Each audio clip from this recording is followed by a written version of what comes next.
উদয়, উদয়, উদয়, পেলে কোন খবর? উদয় এত ঘাবড়াচ্ছে কেন? সবে তো বিজ্ঞাপন বেরোলো, কয়েকটা দিন অপেক্ষা করো। উদয়, তোমাকে আজ আমি একটা উপহার দেব।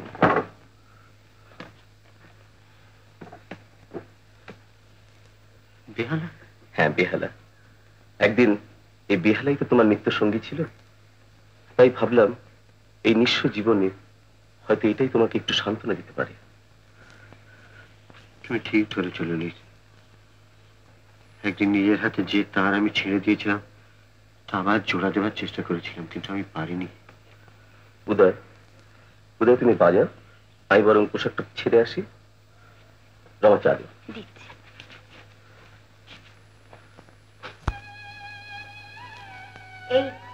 রমা, কি করা যায় বলো তো?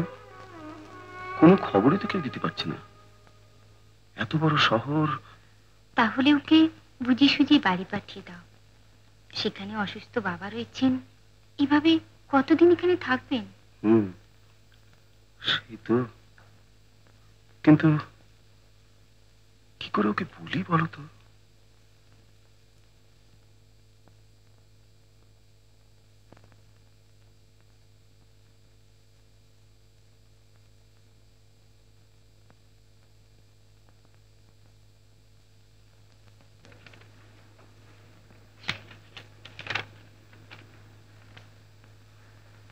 ভাই ললিত, এখানে থাকা আমার পক্ষে সম্ভব হলো না, তাই চলে যাচ্ছি।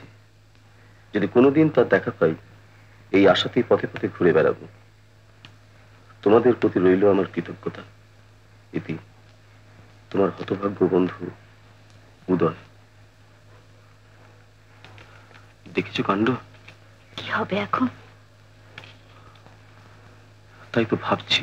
না না, ভাবা ভাবি নয়, ভাবা ভাবি নয়, আজই কন্ট্যাক্ট করতে, আজই। হ্যাঁ, জানিস সন্তোষ, এরকম মধুর হাত আমি আজ পর্যন্ত দেখিনি। খুব ভালো জিনিস আমদানি করেছিস। তবে কি করে করলি? শোনো দাদা, ডিস্কো করে না এই পার্কের পাশ দিয়ে যাচ্ছি, হঠাৎ বেউলের আওয়াজ, কি মধু, কি মধু।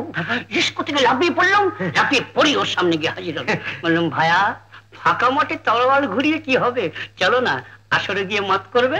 তো কি বললে? ফ্যাল করে তাকিয়ে রইলে, বুঝলে আমার দিকে। আমি আবার রিপিট করলুম, বলে চলো না যাত্রার দলে যাবে, সেখানে গিয়ে বাজাবে। তার সঙ্গে সঙ্গে রাজি হয়ে গেল। তো সঙ্গে সঙ্গে কখন রাজি হয়? বিস্কুট খাওয়ালো, চা খাওয়ালো, খোসামত। ঠিক আছে ঠিক আছে, তারপর তো নিয়ে এলুম। না না, সত্যি তা তো নিশ্চয়ই, মানে জাত শিল্পীকে অত সহজে রাজি হয়? এবার ওই নেপাটার বদমাইশি না, তার দেমাগ ভাঙবো। দেমাগ ভাঙতে হবে, ছড়ি ধরলেই টাকা, ধরলেই টাকা। কিরকম ধরলে তার ঠিক নেই, টাকা দিয়ে বসলো। বদমাইশ কথা, দেমাগ ভেঙে দেবো, দেমাগ ভেঙে দেওয়া হলো। আমার দৃষ্টিতে করতে। দেখো ভাইয়া, এখন মাসে মাসে ওই 100 টাকা করে পাবি, আর ওই খেপেটু ওই 3 টাকা করে জল পানি। আর যদি ভালো বাজাতে পারো তাহলে 5 টাকা। ওই বলছি তাই। আমার ওই নতুন নতুন পালার রামরাজ্য হচ্ছে, বুঝছো? এই রামরাজ্য থেকে তুমি বাজাবে। আরে এই আর কি হচ্ছে কি মামা? এই আমাদের বিবেক, গানটা মশলা করে নে। নিজের বিবেক বলে কিছু নেই, বিবেক বিবেক। জামাইবাবু, হ্যাঁ জামাইবাবুই তো। আমাকে আপনি চিনতে পারছেন না? আমি আপনার সম্বন্ধী প্রফুল্ল। প্রফুল্ল? হ্যাঁ, আমি আপনার প্রফুল্ল, আমি আপনার সম্বন্ধী। প্রফুল্ল, তাহলে তোমার দিদি তো তোমার কাছে, তাই না? আমার কাছে? আমার কাছে তো নেই জামাইবাবু। তোমার কাছে নেই? নেই। তাহলে কোথায়? তা তো জানি না জামাইবাবু। সেদিন ঘর থেকে কোথায় যে চলে গেল, তারপর থেকে আর কোনো সন্ধান পাওয়া গেল না। দিদিভাই হারিয়ে গেছে জামাইবাবু, দিদিভাই হারিয়ে গেছে। দিদিভাই নেই, দিদিভাই হারিয়ে গেছে, দিদিভাই হারিয়ে গেছে জামাইবাবু, দিদিভাই নেই।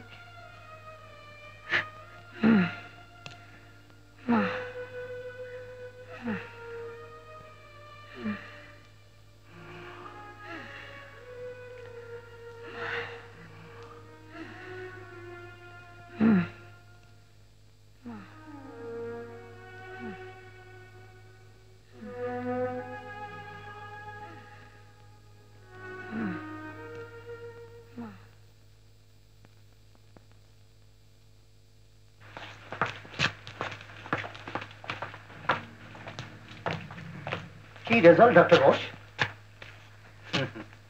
মা জানো কি লবের জন্ম দিয়েছে। ও মা হলো তো? দেখি দেখি কোথায় লাগলো। না লাগেনি।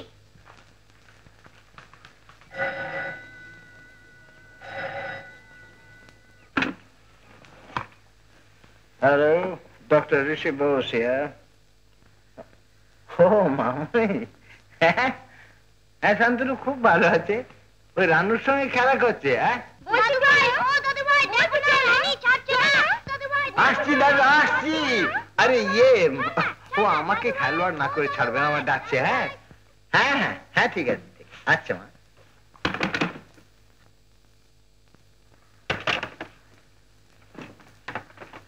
দ্বিতীয় অবস্থায় আপনি কতবার ছেলের খবর নেন বলুন তো? বারে আমি তো 12 নম্বর পেশেন্টের কথা জিজ্ঞেস 12 নম্বর পেশেন্টকে তো আমি এখনই কোরামিন দিয়ে এলাম, সেটা আপনার জানা উচিত। সুতরাং that portion of your evidence is erased. তাছাড়া আমি তো আপনাকে জানি লাস্ট 3 ইয়ার্স ছেলে অন্তঃপ্রাণ, isn't it? আপনি হাসছেন? ছেলে যে মার কাছে কতখানি তা যদি বুঝতে পারতেন ডক্টর চ্যাটার্জি। আমি জানি। কি আপনি যাচ্ছেন? হ্যাঁ, 12 নম্বর পেশেন্ট একা আছে। ঘুমোচ্ছে তো? আসুন না, let us relax a bit। একটু বসে যাক, মজা করে গল্প করা কিন্তু যাক। পেশেন্টকে একা রেখে ডিউটি আওয়ার্সে ডক্টরের সঙ্গে গল্প করা কি ঠিক হবে? কেন? ডাক্তারের সঙ্গে নার্সের কি শুধু কাজের সম্পর্ক, আর কোনো সম্পর্ক নেই? না, নেই। অন্তত থাকা উচিত নয়। চলি।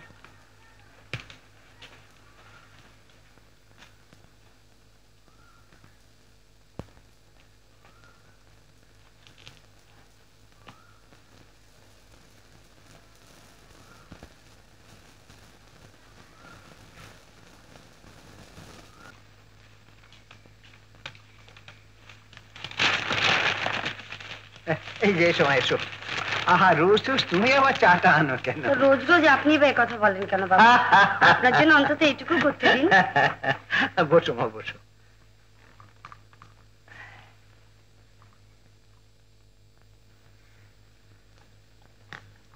তুমি এসে ভালোই করেছো। তোমার সঙ্গে আমার বিশেষ কিছু কথাবার্তা আছে। বলুন বাবা। দেখো মা, আজ পর্যন্ত আমি কখনো তোমাকে কোনো প্রশ্নই করিনি তুমি আঘাত পাবে বলে। অবশ্য তোমার সম্বন্ধে কোনো অশোভন ধারণা আমার মনে কোনোদিনই আসেনি। তবে আজ তোমার সন্তানের কল্যাণার্থে কিছু অনুসন্ধানের প্রয়োজন আছে। তোমার শান্তনু আজ বড় হয়েছে, তাকে স্কুলে ভর্তি করতে হবে। তাই তার পিতৃ পরিচয়টা দরকার মা। তোমার সামনে আজ বিরাট দায়িত্ব মা, তোমার সন্তানের দায়িত্ব। দেখো মা, তোমার সন্তানের কল্যাণের জন্য, তার মঙ্গলের জন্য তোমার যা কিছু দুঃখ, অভিমান, মান, অপমান সব কিছুকে ভুলে যাওয়া উচিত নয়। আপনি ঠিক বলেছেন বাবা। আমি এতদিনের কথা ভেবেই দেখিনি, শুধু নিজের অভিমানটাকে বড় করে দেখেছি। কিন্তু আজ বুঝতে পারছি সব ভুল, সব ভুল।